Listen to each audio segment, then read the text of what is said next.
Fear not, for you are found. You are home, and there is no going back. No one leaves this place. But what is this place? The answer is Sakaar. We're going to be talking about Thor Ragnorok. The layers, the newness, the freshness, and the lead-in into the great series that the MCU provides. Join us.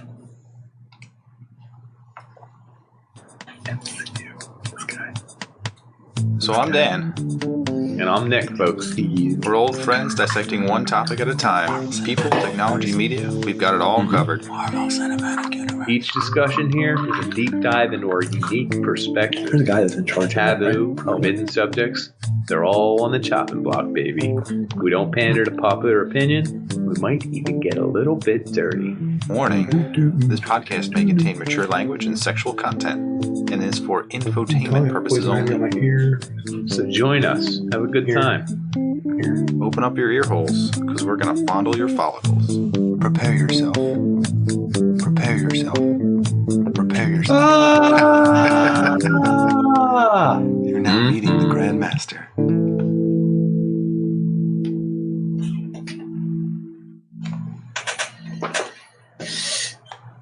All right, well, there we go.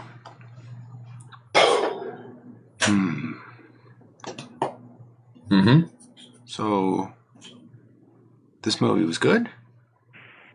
It was a great movie. It's probably my top 5 movies. I think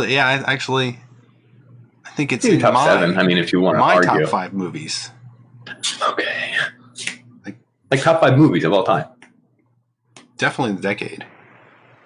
Okay, that's fair. Definitely. All the Marvel ones are really well done. In comparison Almost to the all of DC ones that...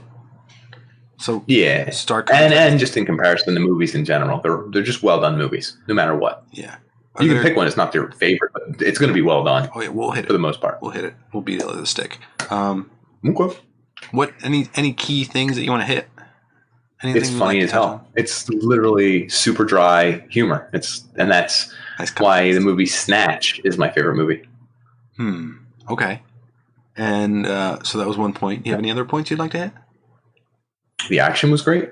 The soundtrack was great. There's a lot of good scene. Innuendo. It's very thick. Like you could break apart every scene. Like I watch it upstairs and I'm cracking up at every scene. I'm like, oh my god, they did this. And I'm like, oh, they did this. Oh my god, they're doing it. And then I'm like, oh, that was a good delivery. It's a good everything, and then a good setup, a good framework, good acting, and then good delivery. So I like it. Yeah, it's good. I'm with you. There's layers to it that are surprisingly well thought out, and there's no bad part to it. There's nothing where you go, oh, that wouldn't happen. Like, it's realistic in the fantasy sense, as well as the way characters interact and the way the plot moves forward. It just doesn't fail you. There's no dragging either on this movie. It's not like, oh, it's like a scene. It's every scene has some sort of... Oh my god, the next 10 scenes is going to take place on so-and-so, and it's going to be like, ugh, I just want to get to the next part of the movie. Great. Thor Ragnarok. Want to start with the opening scene? Yeah, absolutely. Because I play that for my kid, and it's one of his favorite songs for that exact reason. I wish you had the bass. You could slap the bass right now. You're thinking about it. Yeah, but I never realized it. I thought it was such an easy play because it's just octaves, like do. Is it not? Is it different tuning or something? No. It's octaves. But then at the end of the run, it's like played really fast and really well. And I can't do it because A, I never looked it up, and B, I don't practice as much anymore. So it would have made me really upset. But Led Zeppelin's The Immigrant Song. Yeah. So there's a joke that I heard that I thought was fantastic. Is the devil appears and he says, "I'll make you the greatest guitarist of all time. I just need your soul." And then the guy says, "What can I get for $1?" And the devil goes, "I'll make you the greatest bassist of all time." Pretty good. Yeah. Very good. Oh, Davey 504 had that one. Wait, Davey did? Oh, I love Davey 504. He's like my favorite channel. Slap of the bass.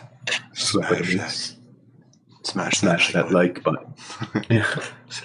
I would not pay for this one. If I get 10 likes. He's good. So the reason that song is so important is because that whole scene is perfection.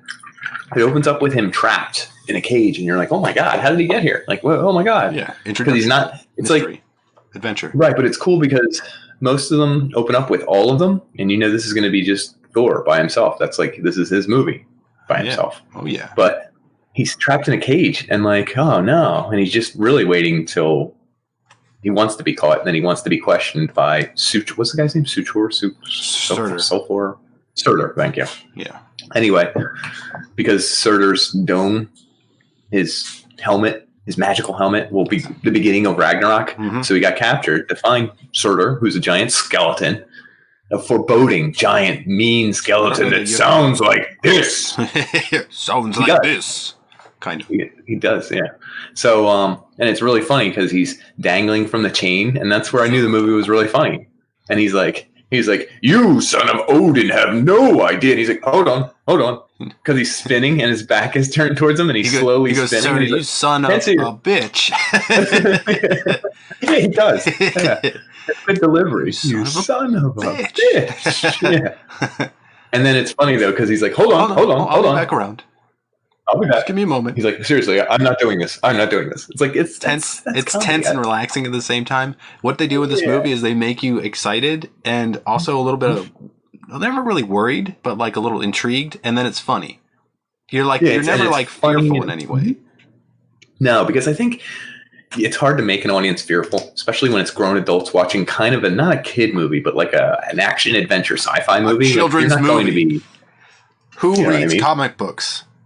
35-year-old men, middle age. And then the other, even past their prime, antisocial. Although now it's the new in thing, isn't it? Yeah, it is. Everyone loves it. I think that's one of the weird things too, is that these comics go way back, and the stories, I don't know if they're entirely comic original. Did you know Thor and Incredible Hulk origin comics came out in the same year? It was like 1963. But both of them came out in that year, so that's kind of cool. It was a 55-year anniversary. So someone do the math for me. Go ahead. 55. Might be 62. Yeah, 55. Yeah, 52? That sounds about right. Whatever it would be. Sorry. 30. 65-ish. So, okay. But can you build on, like, if I were to make a comic and like make it as good as Marvel's, all of the characters, it would take 60 years before it matured to this level where you could reference things like there are references like well, it's like a religion or like a folklore.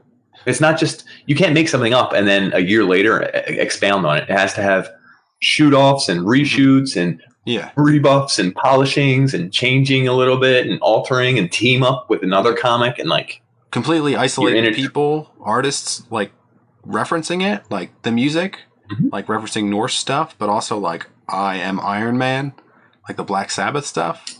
Like that's not in this movie, but having its own references to other references, it's just insane. Oh yeah, it is. I didn't even think of that because like I don't know that Led Zeppelin did that one for Thor anyway, but I don't know that they didn't because they were into Lord of the Rings and stuff. Mm-hmm. And this one is about Vikings. Yeah. That's all. Also, that reminds me of what's the difference between a religion and a cult? Religion is not done yet? I don't know. In a religion, the leader's already died. Ah, cult. In a religion, the leader dies. Yeah. In a cult, everyone else dies. Oh, that's the other end of the joke. Yeah. I mean, it's probably the other end of the joke. But even just to the first scene in Thor that we're still talking about, we can just talk about this scene all day. Yeah. He's like, well, so you're telling me all I have to do is knock that is that an eyebrow? It's not an eyebrow. It's a crown. He says, oh, okay. But it's like the bad guy who's big and hulking and on fire is almost offended. He's like hurt. He's like, no, it is not. And Thor says, okay. And he opens his hand and he's calling his magic hammer. He's like, well, you know why we do it? It's because the good guys always pull through. There's like this pause, and he's like, I didn't time that right. And then like 2 seconds later, they're both standing there, and the hammer's finally coming. But then he breaks out of the chains, and he's kicking serious ass the Led Zeppelin Immigrant song. Yeah. It's one of my favorite movie scenes of all time. And just it goes with the action. He's like spinning his hammer. He's just destroying dudes. He's all buff and like I have to say, he's a good looking dude. Oh yeah, he's buff and good looking dude. He's got long hair. He's depicting like one of my favorite like comic book characters from when I was a kid, and he's just bashing like skeleton demons into oblivion with a hammer while Led Zeppelin "Immigrant" song plays so loud, and I'm like, it is. I did notice it was louder than most musical overtones. Yeah, I guess so. Overlays? An overload? I think. I think. Anyway, I got my son. He loves that scene in that movie, so now he requests that song, and he calls it something because it's the picture of the album. But either way, like I've seen that scene alone like probably 30 times because every now and then you got to watch it. It's only like 2.5 minutes. Yeah, it's perfect intro. So good, perfect. And did you gather the very next scene, which is hilarious unto itself? It's Scourge. Is that his name? Yeah, Scourge. The guy who has so Scourge plays like just like kind of a mortal. Well, yeah, not the last scene. He's chilling. He just plays kind of like a mortal, and like he's trying to get the ladies. I love that. Yeah. And he's like, he doesn't have powers. He's just a regular guy. I feel like he doesn't really want to work too hard, but he got this job, and like everyone else has powers. They're flying around. He's like, hey, ladies, come check out all this stuff I got. And it pans out to all his stuff. It's really crappy shit, which made me laugh really hard. Like if you just look at it, it's like a exercise bike and like stupid stuff, but it's from another world. So these ladies don't even know what it is. And it's just so funny. He's trying to use that to brag. At one point, he's doing a shake weight. Yeah, I didn't catch that one. Yeah, he's doing this with a shake weight, like, and it looks like a wiener going up and down. I'm like, oh my god, Scourge. And he's showing off all the Earth stuff. And in the meantime, Thor's asking, "No, beam me up, beam me up, beam me up." So he's finally showing these ladies something, and they're like, "Oh, isn't that the beacon?" And the dragon and dog, that scene, whatever that thing is. Do you recall the dragon dog thing? It looked like Never Ending Story. Exactly. I think that was a. What is the dog? Oh, god damn it! It just. No, don't look it up, dude. Atreyu is the boy. Or the horse. The horse. Yeah, or no, Atreyu is the boy. He loses the horse. Atreyu. Valkor. Yeah. Valkor. Yeah. It's Valkor. Valkor. It was moving like Valkor. It moves just like him. And the other crazy thing is there's no other scene in all of the movies that looks like that. It's very sci-fi looking. Oh, yeah. Like, I don't know if you caught that. It was a weird CGI with like dark and light, and there were like rainbow sparkles. It looked like something out of Stranger Things. Like an 80s kind of throwback. There is a feel of like retro future kind of going on here. That's like, there's like good techno, but it's not techno. It's like upbeat little glimpses of it. And it like, it's all throughout the movie. I agree. Yeah, there is. It's very much like that. Let me see. I pulled up the IMDb. You're trying to figure out who did it? Who done it? No. I know who did it. Oh, we know. How do we pronounce his name? Taika Waititi? Yeah, Taika Waititi. There you go. Anyway, he's done some movies. This is his first like big Marvel whatever. Did you know one of his big references was Big Trouble Little China? Really? He wanted to make this movie feel like that. Oh. And it made me think, whoa, I kind of see where that was going, actually. The music was by Mark Mothersbaugh. Who's that? I don't know. He's also did Life Aquatic, The Secret Life of Life Aquatic. Yeah. He also... It has a good feel to it. Like whenever he does a movie, it's just like a slightly upbeat. I don't know how they capture like a little bit of happiness. It's like commonly felt happiness in his music. If you listen to anything. Interesting.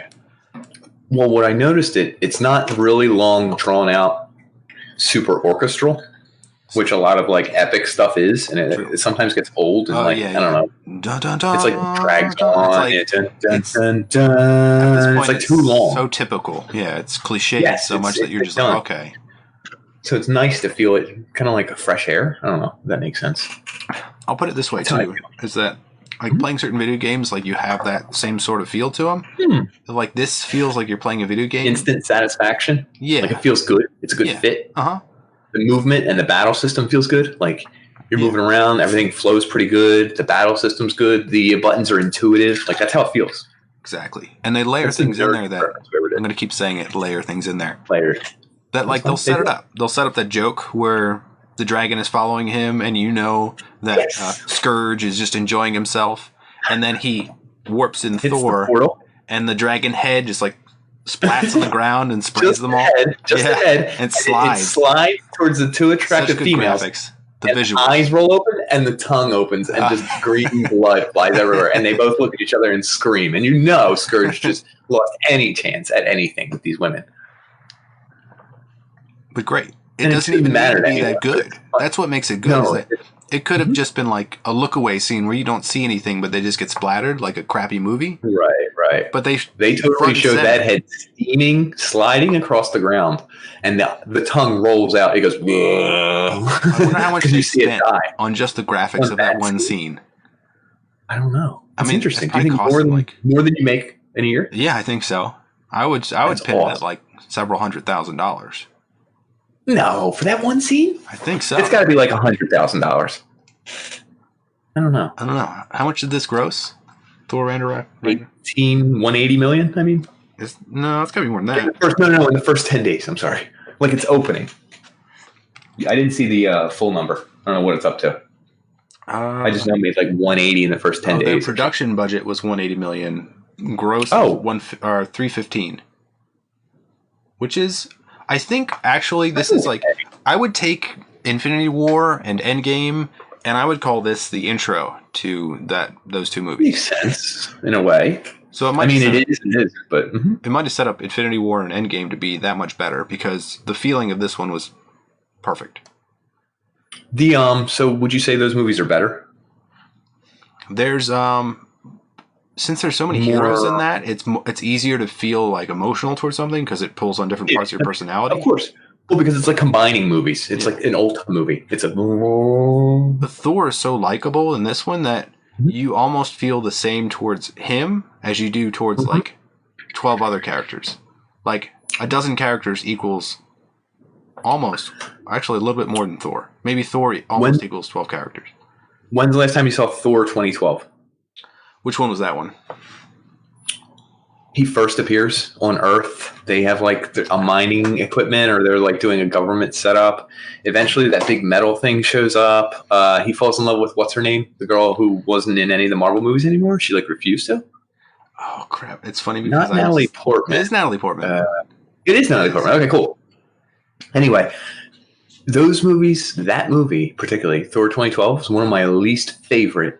It's comic book movies. Weirdly cliched. It's almost like a Superman movie.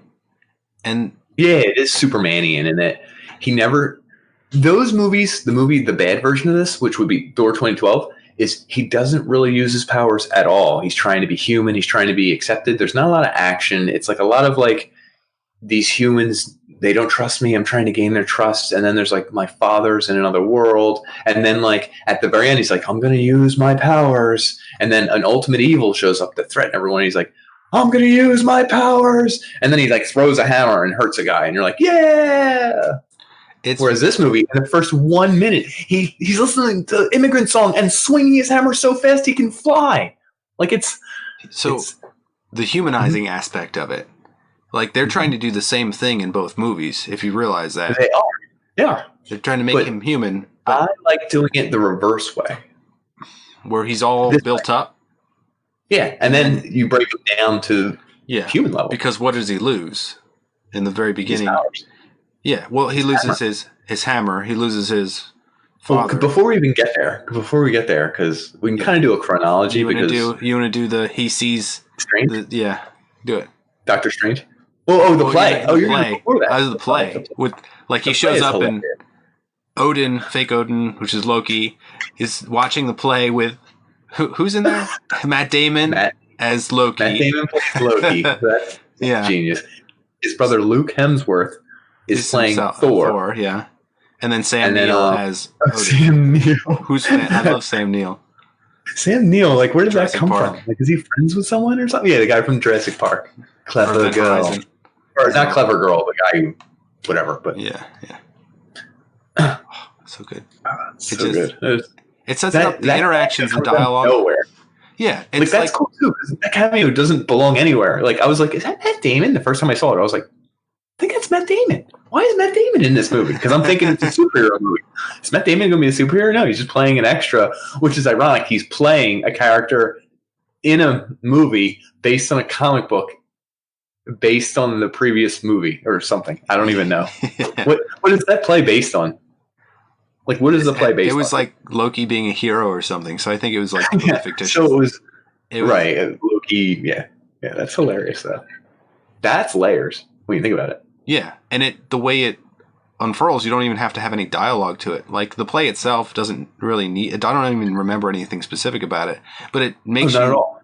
It's a comedy on itself while it's happening. Commentary on Loki as well, and then the relationship between the two brothers. It immediately tells you how it's set up and who they were and how they know each other. And then right. So what we're talking about is you could watch that and just have a laugh. Haha, I saw Matt Damon. Or you could watch it. You could also break it down. Literature. Composition. Thank you. Compositionally. Yes. Woo. Yeah, that's really good. Because then you could think of how he sees himself and how he sees his brother and how he thinks his brother should have had seen him. Yeah. We're getting past perfect participles here. Yes. Would have seen. But if that's not in there, I don't think you realize that, like, then Loki, like, even if I guess the assumption is that you haven't seen the previous movies, and this helps you understand that what Loki is desiring and how he's already seen. And he thinks he's undervalued and he wants everyone to love him. Yes. Like he kind of is like, he's like, I don't get any of the credit. I'm the true, workhorse of the family here. I'm the one who deserves this, blah, blah, blah, blah. Daddy and brother keep blah, blah, blah, blah, blah, blah, which is ironic because he's going to find out he has a sister that predates him and is way more powerful. But that's weird that this whole family thing we're talking about. I didn't think we'd get into like family quarrels and quabbles, but we are because it can go on so many levels. Yeah. We'll get there. So anyway, he's seeing the play, and I think that's funny as hell. No, just the hammer scene. He's holding him and waiting. And then he has to warp out of the character that he's playing as Odin. To reveal his true self. And everyone's like, Loki. And then ironically enough, Scourge shows up out of breath because he doesn't have any powers. He has to run. And he's just running. He's like, Thor, Odin's son is back. And he's like, thanks. That's like Three Stooges comedy. It's like timing and physical comedy. It's in this movie. Yeah. There's a setup here that it takes a while. And it comes into the very next thing we're going to talk about. Yeah. So the two brothers have to find their father, and they go to Earth, right? Yep. They go to 188 Bleecker Street, wherever. Doctor Strange, right? Yep. So they both appear there. And Loki's and Doctor banned. Strange. So he's like, whoop. Loki is banned. So he's like, whoop. You're gone. Puts him through a portal. Whatever. I think the next scene is super hilarious, super awesome. They're both being their own character, and it's working. They are, and it's so funny because if I was Thor, I'd be getting so mad, but he doesn't even get mad. He like subtle frustration. Every 20. Well, it starts with he has an umbrella, which is hilarious instead of a hammer. Yeah, yeah, and which whatever. So they're in Doctor Strange's house, and he has all these precious, weird artifacts everywhere. It's like a scientific study filled with library books and tomes and weird pieces. And he's like, well, I didn't know your Earth had magicians. And he's plucking at a piece of, like, he doesn't know what it is. He's just trying to play kind of tough, kind of smart. And as he puts it back, it falls apart, and he kind of drops it. And I'm, like, laughing. Like, I'm really laughing at the acting. He's like, ooh. And then he pretends to not care, and more of it falls over. And he leans, and the rest of it falls over. And he's like, so, what do you want? But, like, he's trying to, like, be tough guy but charming. Mm-hmm. And Doctor Strange is just, like, trying to ignore him and, like, look through his ponderous tomes. Mm-hmm.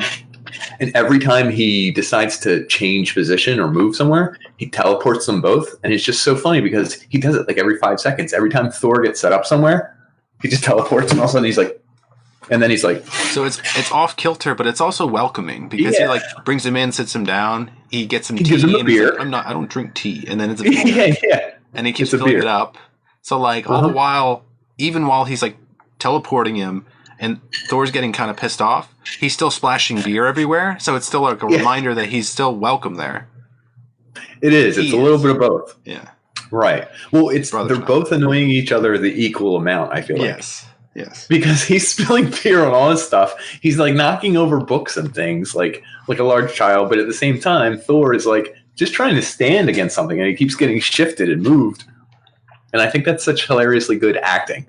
I read is it Taika? Jesus Christ, I keep getting the director's name wrong. Taika. I'm just gonna call him Taika. Waititi. Anyway, Taika said that like 80% of the movie was like based on ad lib or slight variations from the script. That's like, so we'll get there. This is like next scene almost. Oh, okay. Okay, cool. So anyway, what is funny is at the end, there's so much foreshadowing in this movie too. Like he says, like, I need a strand of your hair, and he's like, my hair is utmost importance. It will never be cut. And like literally half an hour later, it's gonna get cut too. Oh, that's true. That? Yeah. Which is funny. Oh, it's funny he said that. There was no reason for him to say that, but he did.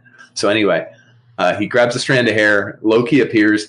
I have been falling for over 40 minutes or whatever the hell he says. 30 some minutes. So he's getting pissed off. He draws his knives, and then Doctor Strange, true to himself, throws him through a portal. I like the setups too. It's not like he just does a power. It's like it's on screen for a good like maybe 5-10 seconds of like the portal spinning, and then like you realize that he can do more than just open portals. He can like throw them around and kind of change reality. Yeah. And all the while, like he's waiting for the umbrella to come back because that's his hammer, and you can hear it crashing through the building. That's a 360 comedy we just referenced earlier, where he's like, "You're forgetting something. Your umbrella." I think he calls it your umbrella, and he holds his hand out to make the sound, and all of a sudden you hear,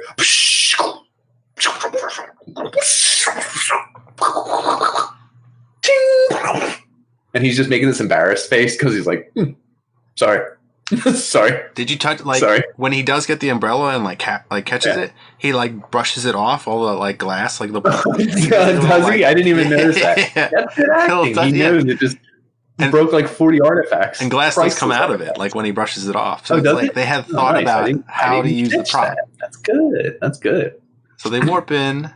Odin's like, "I'm gone. Peace." Did you know this scene wasn't originally in the movie? It was supposed to just take place in New York. They were supposed to get to him, but they felt like too fake. So they figured we need somewhere. We're already on Earth. It has to be Earth. So they actually thought up Norway, which is like kind of perfect for the Norse mythology, the grass, the whole. So that goes back to using characters that are actually like mythological. So it's kind of like if you were to recreate this comic, could you? Like, what could you use to relate it back to something that's ancient? Norway's the closest thing. Well, not like the location, but like if you're using like the gods of like Nordic gods. Like you could do something on the Greek gods. But that's like cheating. Mayans, the Mayans have their own gods and stuff. Maybe is there a comic on? You could probably make a comic based on that. Eventually, someone's going to make a dinosaur comic again. Does that count? What kind of you mean dinosaur comic? We can make a dinosaur comic where like dinosaurs were against dinosaurs, and they were like the velociraptors. We have come in numbers against the T-Rex, or I don't know. The allosaurs are joining our forces. I don't know. Could they do that? I guess. Do you think it'll happen in our lifetime? It might.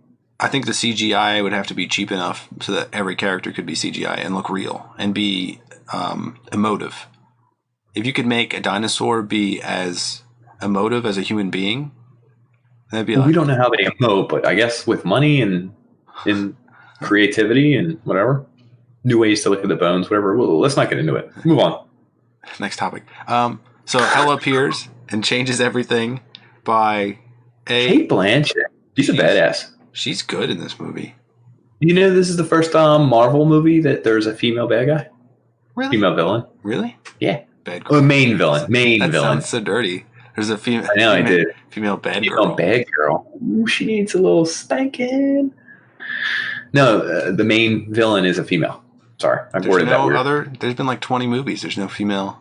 I guess if you're there are female baddies. Fight. I guess that's interesting too. Is that I don't think Thor ever punches her. I don't know if he does. No, he uses the hammer, electricity. He no. In fact, you know who does hit her? Who? The dude, the Asian who she kills. Yeah, the guard, and because he puts up the biggest fight of anybody, and the dude at the end, Surtur. I always get his name wrong. Surtur. Like sulfur. Surtur. But anyway, yeah, him at the end. I think he actually hits her a couple times. Or does he hit her with the sword? Yeah, that doesn't count. That's CGI stuff. Yeah. I don't know if anybody does. Weird. Did you know she did have to study afro jiu-jitsu from Brazil or something? Which is why she does some of those half spins. Afro jiu-jitsu? Afro something. There's a word I'm missing. There is. Check IMDb, dude. Afro something jiu-jitsu. No, Brazil. Afro dash a word Brazilian jiu-jitsu.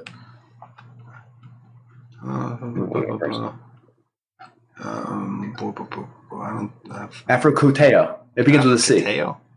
Yeah, Afro. There it is. No, I was copying you because I have no idea what the hell you're talking about. Damn it. It's in the IMDb facts. I read all of them today. Most movies have like 20 of them. This had like 200,000. And half of them were based on comic books. It was like, did you know? Did you know that there's so much history built up? It's ridiculous. Is there a find on this function? There probably is. I'm going to find jujitsu and you tell you to your face. You better correct me. Because saying Afro jiu-jitsu just sounds racist. No, it's in a kind. Like, oh, where was it? Oh, found it. Is it trivia? Is it in trivia? Yeah, it's in trivia. Use your find feature because mine isn't working. And do Afro. Have Afro probably because that's a martial art. Copiera. I forget how to say that. Suck. Capoeira? Yeah, I couldn't. Yeah, listen, I couldn't say half the words. I'm just trying to tell you what I remember I read. Yeah.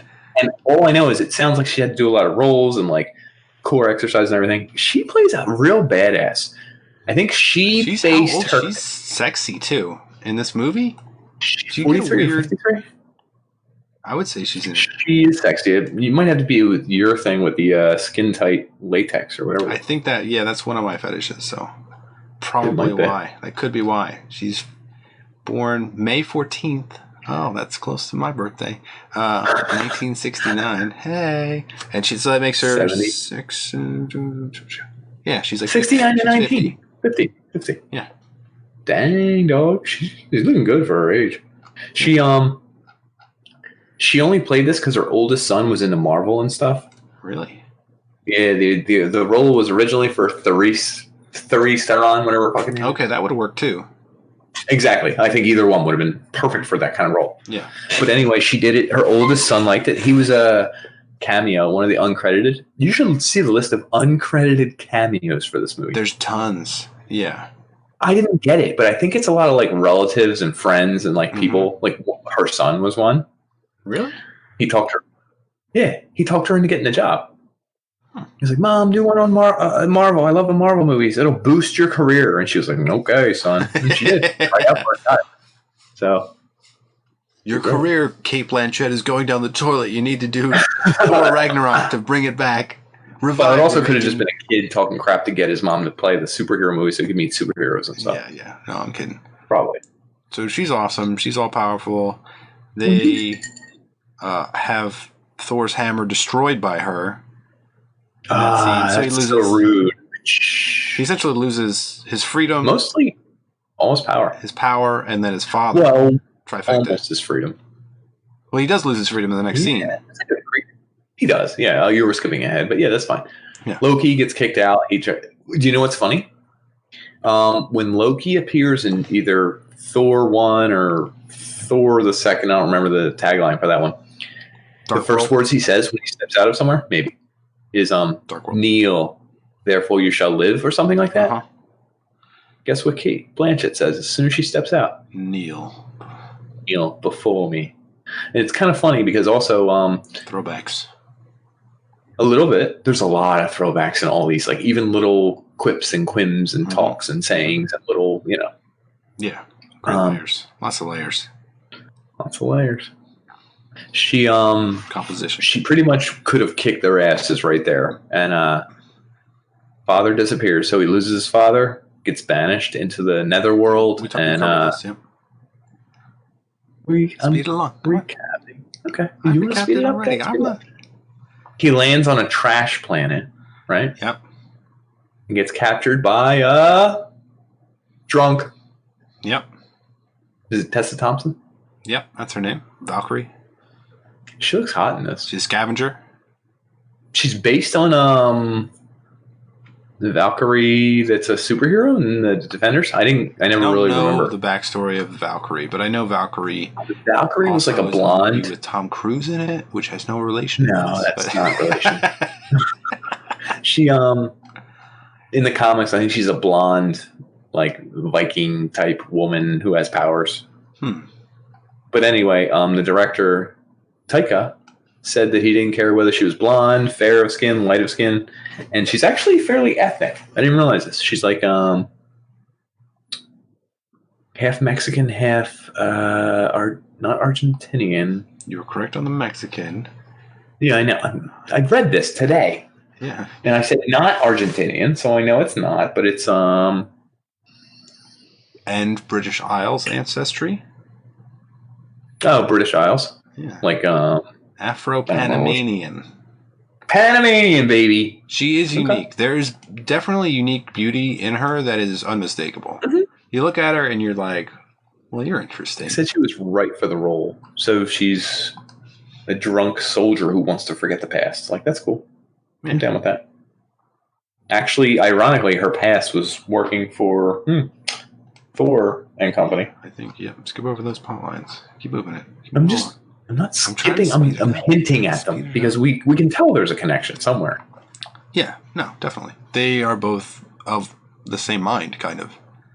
It's foreshadowing into the next movie. Or have you seen Endgame yet? Can I spoil that one? No, I didn't see Endgame. You can if you really want to. I mean, he becomes a drunk in Endgame. Wait, a drunk? Yeah, Thor. Fat drunk? Yeah. Is that where Fat Thor comes from? Exactly. I see Fat Thor memes everywhere. I just have no clue what they mean. It's because he's a drunk. I thought it was like some alternate universe. He really becomes fat. He's a fat drunken slob. Oh, that's awesome. Yeah, foreshadowing. So wait, that is crazy. So he became her, sort of, for the exact same reason. Oh, okay. Weird. Does he become unfat? No, I don't think he does. Anything else? Don't spoil it. Oh, damn. Oh, my God. The entire movie. Oh, Fat Thor. Anyway, good. His college days. Yeah. Did you know, not based on anything, his workout regime, he had to take like over 6,500 calories a day. And like, his biggest thing was his biceps because they figured he was going to be sleeveless. This is just tiny arms. Yep. That's what Hulk told him. Hulk says that to him. Maybe he is sensitive about his tiny arms. He does. Does he say that? Yes, he does. It's funny because his arms were his favorite part to work out. So for his workout regime, they started on his biceps and they would work around there. He got to like doing like dead curls of 60 pounds in each arm. And I was thinking that today as I curled a 35 pounder, I'm like, I'm almost at Thor's. I'm just letting you guys know. So, okay, he gets captured. He's now a peon. And it goes to Sakaar with a beautiful intro with Willy Wonka. Sakaar, the greatest intro, actually. You're skipping so much. So he got that electric thing in his neck. It's ironic that the God of Thunder is constantly being electrocuted in this movie. Yes, I know. Hela, the God of electricity death. too. Yes. Hela, the God of death. What happens there? We're not going to spoil it for anyone. And then Loki, the God of like trickery or whatever, is constantly being tricked in this movie. But anyway. Yeah. So he's being electrocuted in his neck. He's being captured. They took his father, as you mentioned, his freedom, everything. And Sakaar is the battle land. And that's such a cool scene because he sits in this chair that looks like he's on a roller coaster. It's like a 1980s like kid roller coaster a little bit, but like a really futuristic. I hope they put that in Disney World. Welcome to Sakaar, and then it's like, if you want to view paradise. And the very first second I saw it, I noticed that. Yeah, they're playing Willy Wonka theme. Yeah, which is crazy because who's Willy think Wonka? of Gene Wilder, who's eccentric, insane, out of his mind, like borderline. I don't know if he's being serious or joking. Is he dangerous to me or not? Is he? You know, And who would be the perfect actor to play that character? And of course, as soon as the Willy Wonka music ends. Yep. I was trying to combine the words to make it quicker. And as soon as all this stuff's flashing before his eyes, everything's moving 100 miles an hour. He starts screaming, ah! It just stops, and there he is. Oh. It's a he, isn't it? Is it? It is. Jeff Goldblum. That's the second Jurassic Parker in this movie. When you think about it. Sam Neill. Oh, yeah. Maybe there's a connection. Yeah, that's kind of funny. There is. Throwback. Anyway, there's Jeff Goldblum, who I never thought I'd seen in a superhero movie, like a Marvel movie. Yeah. Like he's doing the apartments.com commercials. I'm like, what? What is going on? So I thoroughly enjoy Jeff Goldblum because he's always himself, I guess, but in a flavor. He is a character. Flavors of himself. And his own character is good enough to watch continuously. Sure. Yes, it is. Yes, it is. This one is blue with a little bit of, I don't know. It's blue with being wealthy. Because some movies he's not wealthy. This one he's very wealthy and kingly. He still is the same exact guy. I will promote another podcast, Conan Needs a Friend, by Conan O'Brien. The one with Jeff Goldblum in it. They have this weird kind of awkward, anxious sexual tension between them, and they keep kidding that they were into each other. It's just, there's one moment where they're both going back and forth going, just like for like a minute, they're making these like animalistic sexual noises towards each other. And it's, oh my God. Worth the price of admission? Yeah. You would recommend it? I listened to that podcast. It's like number 17 or something. Okay. We can just type in those keywords probably. I work on numbers only. Binary, please.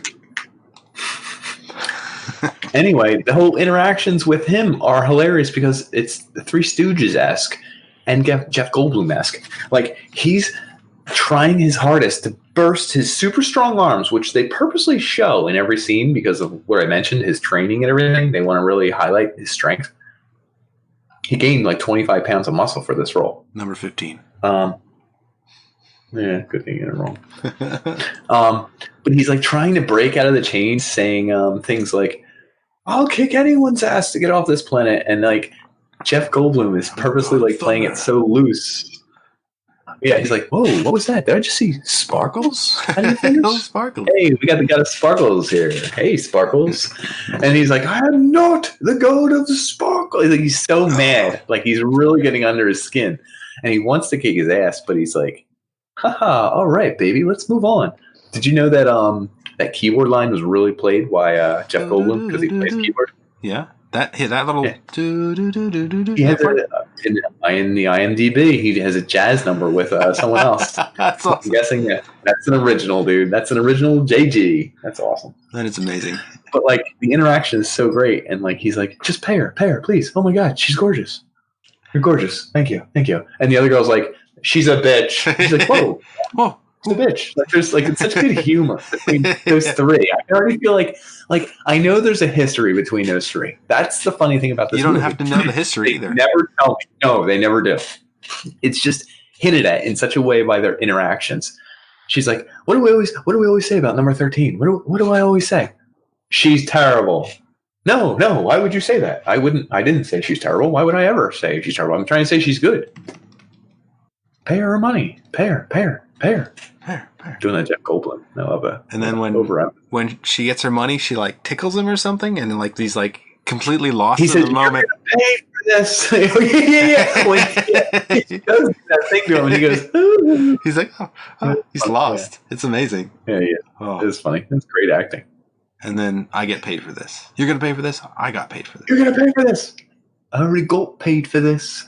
I'm from the British Isles, honey. That's terrible. I'm from the British Isles. I'm trying to. And then they nuke that guy with the. Oh, dude, that's the funniest thing in the world. Liquefaction or something.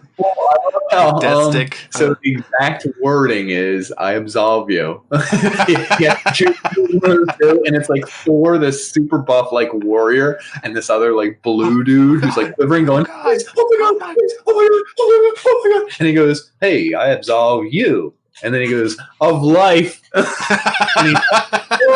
he starts turning into a puddle of ooze. And even Jeff Goldblum's just like, oh, the gods smell. The girl who's very tough, she goes, smells like toast. And like, burnt toast. I love how she goes, burnt toast.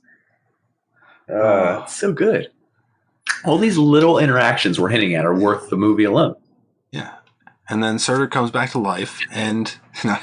Oh, my God. I was like, you skipped so far ahead. Although, how long have we been doing the podcast? We can't talk about the whole movie for 5 hours. I know. That's why I'm trying to speed it along.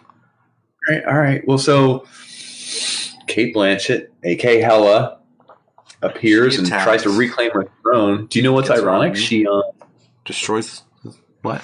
That mural or whatever on the ceiling that showed the history of like...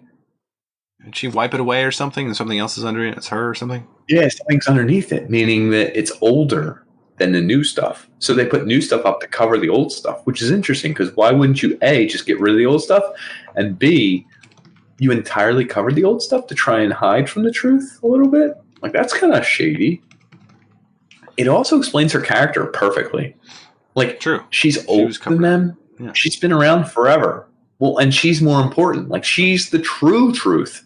She's not lying. She's not pretending to be something. She comes in, wakes up, and sees that these two little shits have been here. They've only been here for like 10 weeks. They don't even know what happened beforehand. They don't know my power, my father's power, what happened between me and my father. And that's how she acts. I think it's a very good acting job. As far as her character. I think she said she based it on the girl from Terminator 2. What's her name? Sarah Connor Chronicles type deal. I think reference. What was the last reference? No, I messed up. That's Valkyrie. Yeah, I'm confused where you went. Where are you trying to go? Valkyrie based her character on the Sarah Connor Chronicles. Connor Chronicles, yes. Sarah Connor Chronicles. That's a good one. Sarah Connor Chronicles. Sarah Connor Chronicles. That's not bad. I did that one. Yeah. I couldn't do it again if I tried. But anyway, Cate Blanchett, Hela takes over, kills like everyone. Yeah. And Scourge is a right-hand man. Also badass. Those spikes that just keep flying out. And then she's got like the horns like an elk or deer or something. She shoots at like helicopters and crap that are flying. They're not helicopters. They're flying ships, whatever they would be. Valkyries, probably, technically. Yeah, who knows? And then she's got a strong stakehold. And then Thor is in this Grandmaster Gladiator Champions Ball. It's based on like 4 different comic books mashed together. So there's one where Thor has to team up with Loki, his hated brother, to take on Death and someone else. Okay. There's one where Hulk is on an alien planet stuck in a tournament where he has to battle every week. Yeah. And then there's a third one where Thor has to battle Hulk. It's not in the same series as where he does the arena battles, but he does have to fight Hulk at some point. And then there's a fourth one. Nerds are going to be dialing in. Yeah, I know, 100%. Get it wrong. It's this. How but either way, know this. Doesn't your life revolve around comic books and only comic books? Anyway, ironically enough, they do a good job of combining a whole bunch of things to make like one story. So this is technically, and I think it's really well done. I did like the battle. Obviously, there's like a realization of friendship there and like throwback, and then that's cool too because he like takes off his helmet. He's like, "Hey, I know him. Yeah, I worked with him. Yeah, I worked with him." I love that. It's like, what? That's good. Yeah. And then they battle. And then he loses because of the Grandmaster. He manipulates the fight. And, Hulk is still the Hulk. And he's childlike. And the whole time he's trying to figure out how to... Who he is or what he is. Yeah, he's trying to wake him up. Mm-hmm. Real quick, before that, there was something real funny I didn't catch, but I always thought was interesting. I love when there's layered inferences to the past or other episodes or other things. So do you remember when he finds Loki? The Grandmaster has him in chains and everything. He's being introduced, and Loki shows up. And he's like, "That's my brother." Getting fed fruits and stuff. No. When he first gets in there, he's in chains. He's telling him, "Let me out. I'll fight whoever you want." To Jeff Goldblum, and he sees Loki. He's like, "Oh, Loki, come over here." Like the first time you've seen him. Loki's like enjoying himself. He's like having a party. He's being fed fruits. Yes. I'm sorry. Yeah, I thought you meant Loki's being fed. Yes. Like grapes. Classic. So apparently in either the 2012 movie or the other, or an Agents of S.H.I.E.L.D.'s episode or something in the past 4 years, Loki and Thor are brothers. And someone says, "Can you vouch for this guy, blah, blah, blah?" And he's like, "That's my brother." And then he goes, "He killed 80 people and we have to hold him to justice." He says, "Well, he's adopted anyway." And anyway, do you know what he says in this movie? He says, "That's my brother. That's my brother." Yeah. Oh, is it? Was it? Yeah. Well, in this movie, if you notice right away, he says, "Oh, that's my brother. That's my brother." And he immediately goes, "Oh, must be my adopted brother. I've never met the man in my life." Throwback. Yeah. A little bit of a I just turned the tables. So you called me the adopted brother? Huh, you're the adopted brother. Nice. Good stuff. Yeah. The other funny thing is, before we skip, is when he calls it Asgard. I think that's so funny. I didn't catch that. Is that Goldblum saying it? Yeah. Asgard. He says, "Yeah, you're the god of sparkles from, where are you from?" He says, "Asgard." And he says, "Asgard?" And then he says, like a few minutes later, he's like, whoa, you'll have your chance to redeem your right to go to, what is it, Asblow? He says like 4 names, Asperger, and he says, Asgard. And he's like, Asgard, yeah. You can go to Asgard. But like, really funny that he's like demeaning him sort of, but not really. So skipping ahead to what's the battle. What's the next scene? They battle as gladiators. They do. And did you catch this one? There's so many friggin' tiny references that this movie's made of that surprised me. So Jeff Goldblum was offered the role of Hulk and Bruce Banner. What? Not for this series. It was for like one of the reboots in 2007, 09, somewhere in there. Okay. He didn't take it. Wouldn't have fit. But so immediately, well, I don't know. Who was the old one? Lou Ferrigno? Well, before Lou Ferrigno? Who was it? Ed Norton. Probably the Ed Norton one. Yeah. He was probably offered that one because a skinny little weird dude. Yeah. You know what? Well, anyway. That series kind of has like a fly feel to it. Like experimental. Exactly. Maybe that's why they thought. So anyway, it didn't work. But immediately, the very first scene where Hulk... Oh, God. Just make sure, because no one... people might not know Fly was a Goldblum Jeff Goldblum movie. His which first, is pretty good, actually. First big one. Yeah. So you're saying throwback to Edward Norton taking his role as Hulk? Do you know what he says? The very first scene where Hulk is actually introduced as Hulk? Oh, I knew I like this guy. I have a certain connection with this role, or something like that. Huh. It's like, he's referencing that he has a connection with this role. In real life. He would have really been Hulk. Interesting. Isn't that funny? But the Marvel Cinematic Universe, MCU? Yep. Thank you. MCU is so big and so deep that you can make a reference almost anywhere and tie it in, and most people would gloss right over it. Yes. Like I did multiple times on that. Most scenes. But that's probably purposely there for that exact reason. So how far do you want to skip after the battle? They're recouping. He realizes that he has to go back to save Asgard. And they're in the ship. This is composition. How about this? We missed my 2 favorite characters. Which characters are you? Korg. Oh, Korg? Because he's in the... So anyway, well, because he becomes an important character, which is funny because he's a throwaway. So Korg is this giant rock thing. He's like kind of like Thing. Oh, okay. He's friendly and nice. He's super friendly. He's super British. He's actually based on a Polynesian bodyguard. Really? Yeah. Taika saw him. So anyway, this is super ironic. It's all coming together. So Thor has to wait before he battles. He's going around the circle. He meets Korg, who's like made of rocks.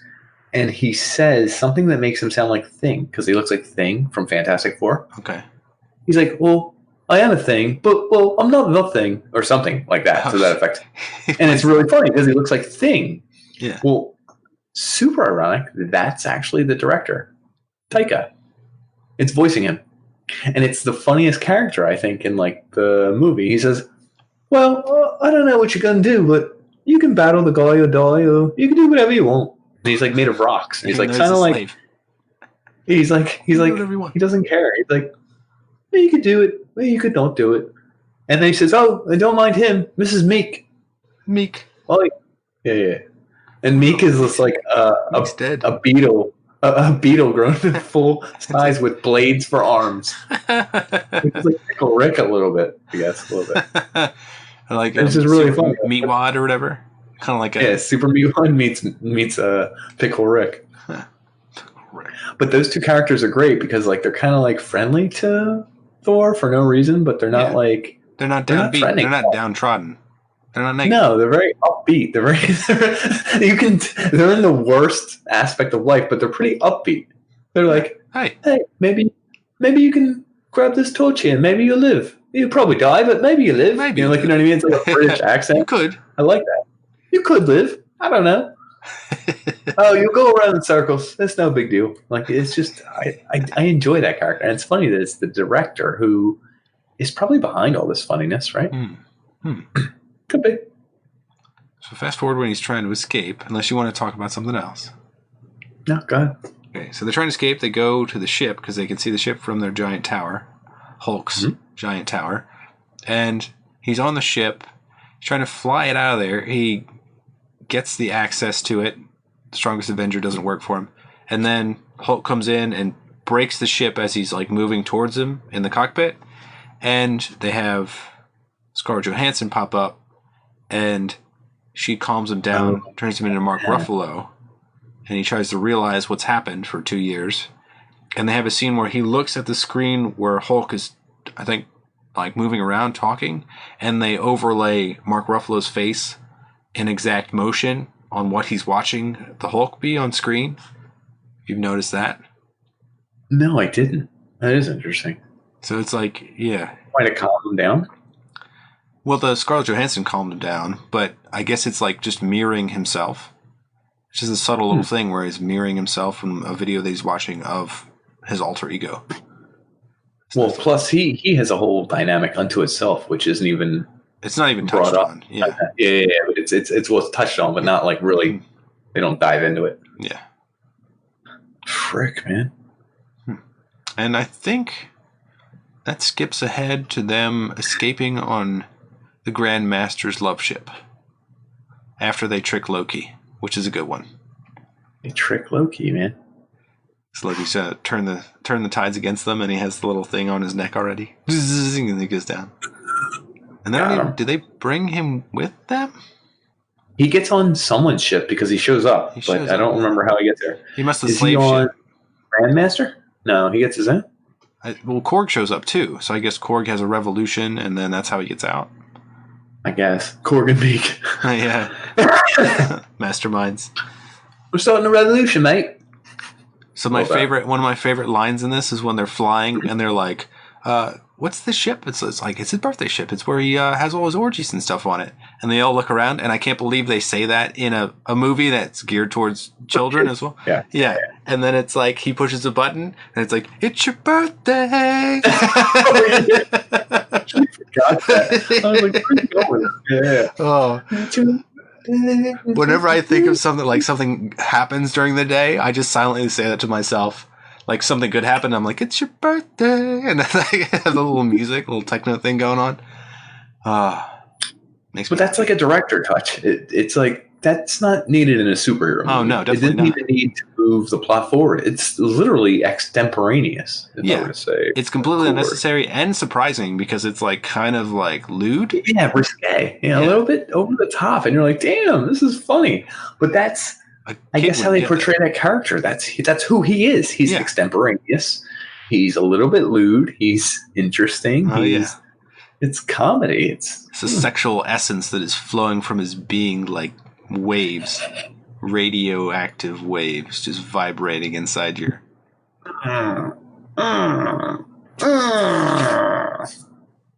penis. Oh, that's the motion that you did. Gonna fit in there. Yeah. Yep. So weird amount of gas. Yeah. Where does that leave us now? We go through the devil's halfway through the movie, and we got devil's anus. So this is another thing I noticed is that this is well structured so that it shows you who are the main players, and it introduces new characters, and then it doesn't try to do anything that's brand new. Like, it doesn't bring in like another new character after this point.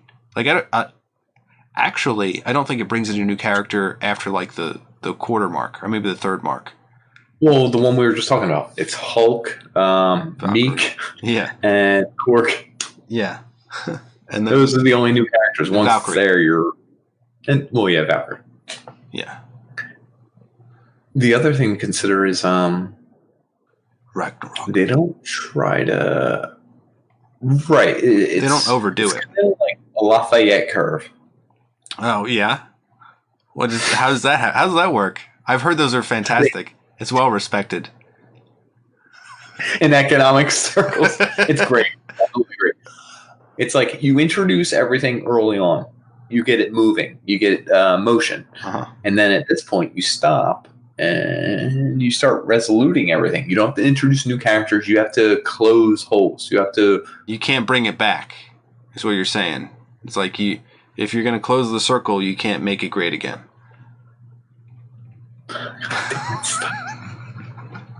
No, that's not what I'm saying. Here, do you know what's really funny? Remember when Hela goes underneath and sees all the things of Odin? All his like treasures, conquests, secret treasures, yes, the treasures, undead dogs. So before this movie, there was a scene where Thor, I don't know, it was in Dark World or the original, where they go into a vault he has, and they see Thanos' glove with all the stones on it. What? Really? Yeah, it's in one of the other movies. It's just in a vault. They didn't know they were doing this whole movie thing, right? Huh. So everyone online was like, is that the real one? Is this a fake? Maybe it's just a mimic. Maybe the glove was in here and they scattered the stones, whatever. So what's real funny is if you pay attention, when she talks about each item that she touches, she goes, I thought it would be bigger, about Surtur's brow. Yeah, his brow. Ironically, that one gets much bigger. It's literally the size of the city, so that's funny. When she sees the Thanos glove, she says, fake, and knocks it over. Huh. So they're saying it was a fake. They're playing to the other movies a little bit. Yeah. Which is kind of cool. Layers. She makes a couple jokes about the other ones, but I can't remember the importance. I don't remember. Fireworks going off near me. Huh. Well, maybe I'll be dead soon. Could be the new year. It could be by the time this releases. Yeah. 2022! Welcome, everybody! So she goes down there. She's acting like a badass. Oh, she gets a flame. She walks up. She wakes up her wolf. That's kind of cool. Fenris. That's cool. Femis or Fenris? Fenris. Sure. I don't know why Fenris, but the Norse wolf god is named Fenrir. Fenris. Ironically, you want to hear something crazy? Fenrir. Fenris and Hela are both children of Loki in the comics or mythology, not in the movie sense. Huh? They're children. Yeah, isn't it? Yeah, both. I read that and I was like, "Excuse me." Weird. I don't know what he had sex with. Incestuous. Incestuous. So that's just in either mythology or whatever. But anyway, they go. Not this movie. They battle. Hulk does his thing where he jumps out of the ship like, I'm going to show you who I am. And then, splat. He does. He just lands like he's dead. I like how his head just kind of like whips with that nice sound effect. Fenris kind of like looks at him. Everything's good. Yeah. I think it's hilarious where he the Fenris, the wolf, turns away and eventually something's grabbing its tail and you're like, oh, I know what it is. It's Hulk. Like, isn't that cool that you know the answer? Yeah. It's like childish, but it's a little bit like, I know. The other thing is, so Thor loses his eye. How does he lose his eye? She pluck it out? She like kind of, I don't know if she plucks it out, but she definitely does it. She does it. She stab him with one of her spikes. Ironically, when she destroys the mural above, there's a crack that goes right down the eye. Oh, same eye. Nice. That's good. Nice little touches. Touches like that. I didn't notice, but people at IMDb did. Those visuals, man. Absolutely. building and characters, it's nicely knitted together. A light bridge, everything. Oh, yeah. And then, of course, what do we end with? When everything looks its darkest and we're going to lose, our guy Thor he's down and out. He can't even wake up. He doesn't even have his hammer, I believe. Yeah. Hela looks the best. Are you the god of hammers?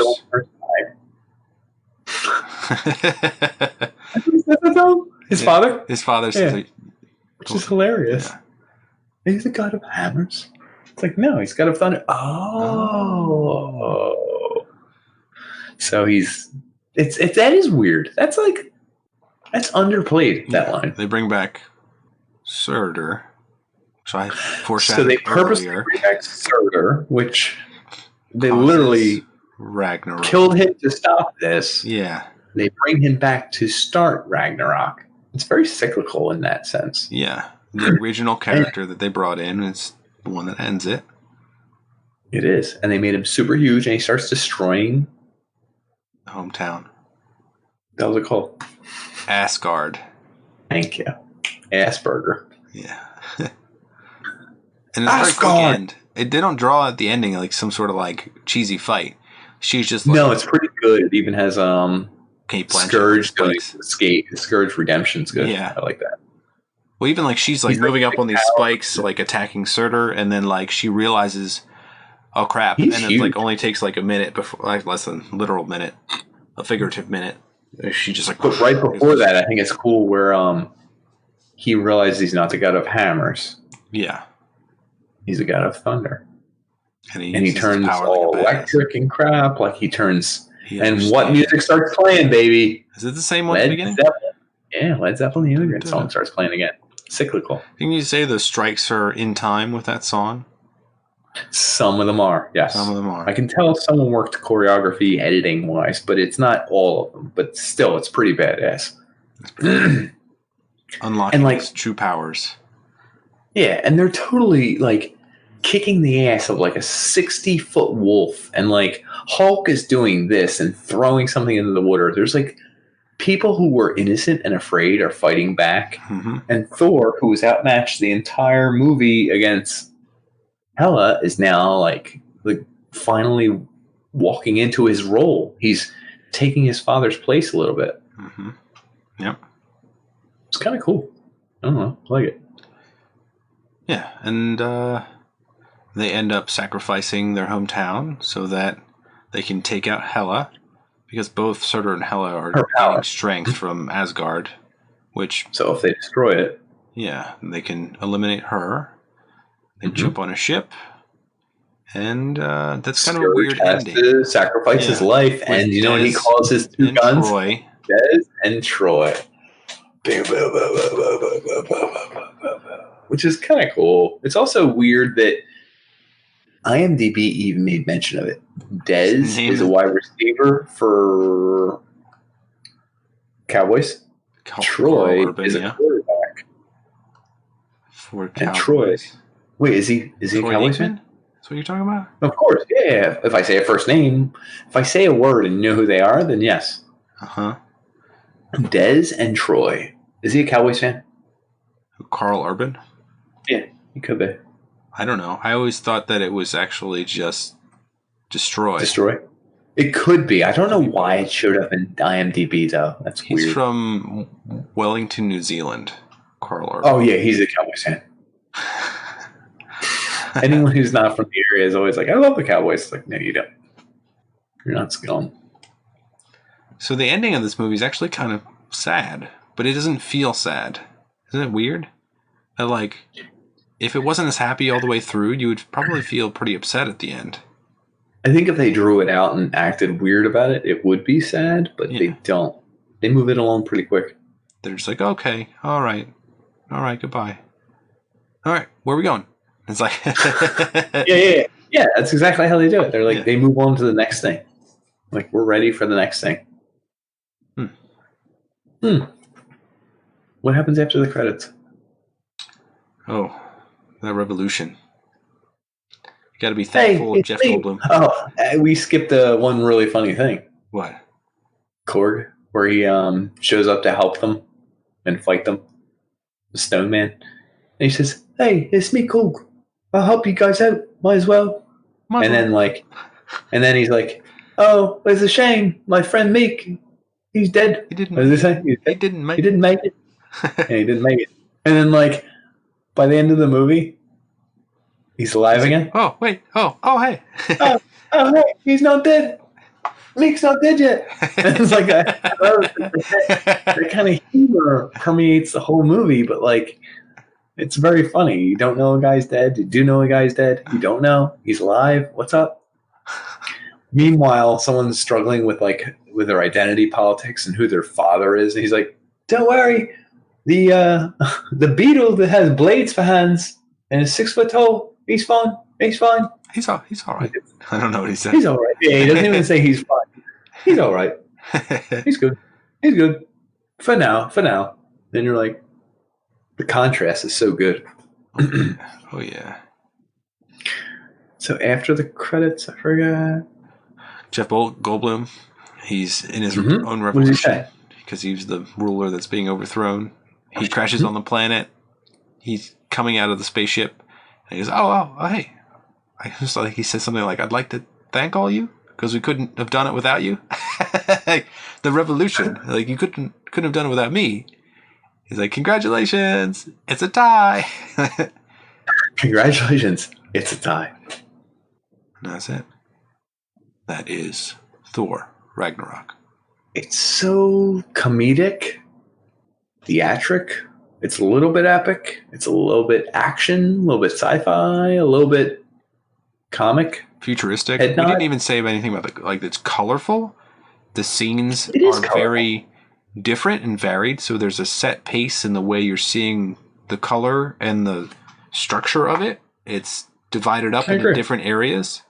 And it's very, even though it's energetic, it's very peaceful and comedic at times.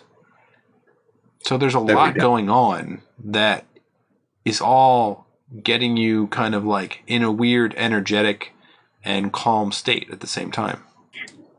I would bet you that I haven't done the research that 85% of the scenes, like if you take a scene where it's like a character in a certain setting, different camera shots, etc. In 85 to 90% of the scenes, there is at least one comedy reference and at least one comic book reference. So I would probably agree with you. I don't even know them all. I just know they're there, which is cool because when I watch something like this, I might not even laugh at the scene because I don't get the reference. But something in me recognizes that it's there. True. There's also, do you know what I mean? There's also a polarity to it. Like if a movie's all sad, then you don't get to feel the sadness in it because it's just kind of drab. You're kind of neutral at the end because you don't know what to feel. And if a movie's all happiness, then you don't know like what to gauge it from. So, like this movie kind of like gives you something sad and then hits you with a happy pill right afterwards. And it reminds you that like there's a weird balance there that's needed to show different aspects of characters and the ups and downs. I don't disagree. Nice. Yeah. Thank you. I'll give you a 9 out of 10 in AP English. Good. 9 out of 10 out, but whatever. I'll just I'll be back here in a couple weeks and you can praise me some more. I appreciate. Did we? So that was contrast. We had good pacing, good color. Separation, loss of power, regaining your own power, power within. Got some empathy there. Humanizing the characters. Keyword incest. Incestuous. Incest. No incest. No, stop covering me up. Like, what was the word? Poison ivy. Incest. Oh, got it in there. You fucker. I knew the poison ivy. It's character insight and interaction. History. You build a history on 2 lines of dialogue. It was freaking 9 pages. Because I talked about 1960 whatever. There's history between now and then, and there's references abound, folks. If you really want some references, go look them up. I ain't reading them all. You can suck your own references off. But you did really good. Honestly, folks, you should check out Thor Ragnarok if you haven't watched any of them. If you've watched Thor Ragnarok, watch it again and watch it from a sense that this scene is funny. This scene is funny. This scene is funny. If you actually look for the funny, you'll find it. And it actually makes a movie more enjoyable. I'm like, oh shit, what are they going to do here? And I'm like, the new guy doesn't know what to say to the girls. And he's like, well, ladies, this is called a shake weight.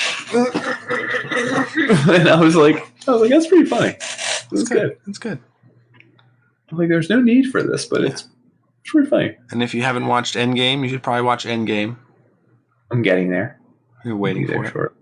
I'm between movie and our stream. Yeah, stream. No, stream, okay? What is it, a movie, stream, on demand? Inbox. Okay, I'll get there. Folks, we like you a friggin' lot. We can't believe you tune in every week. I'm going to give each of you $1. You get $1. You get $1. You get $1. Smash the fuck out that like button. Ooh, language. Sub. If we get 10,000 likes, Nick is going to show the backside of his leg. He's got more than that. He's going to show you his scars. You're going to marvel at his. I'm going to cut it off right here. I don't know if you're allowed to. They're going to confuse those for female titties. Oh, look at that stupid tattoo. You didn't hear that. What were you showing off? I'm confused. Those tiny arms of yours, you gotta work on. They're gonna confuse it for. No. I'm showing put those off down. Put those down. They're gonna think they're female boobs. It's like a negative A cup, and they'll be like banned. I trimmed this area right here. You should do the bat symbol. You are going to the beach next time, right? Next week. I know. Yeah. Oh, I can't believe you're going to the beach in midwinter. No, it'll be midsummer. Yeah. It could be June or July or whatever. Who knows? What would I get? Like a hawk or something? A bat? Whoa, saucy. Put those away. We're gonna get banned, folks. We like you. We like you a lot. Like tired eyes. Put that away, please. We think you guys are great for tuning in. We love everything you guys give us. Everything you tune in. Anytime you guys want to give us some feedback, tell us we're wrong about something, we'll accept it. Anytime you want to ask us to talk about something, we'll accept it. We like the frig out of you guys. You guys are what makes my night. God damn it. It's so cheesy when you say it. Just smash buttons randomly. And if it happens to be like and subscribe, it was fated to be. So we'll take that aleatoric nature and a little serendipity so that you can follow us forever. Until Facebook rules the earth. It's like an hour away. See you guys. Love you. Good night.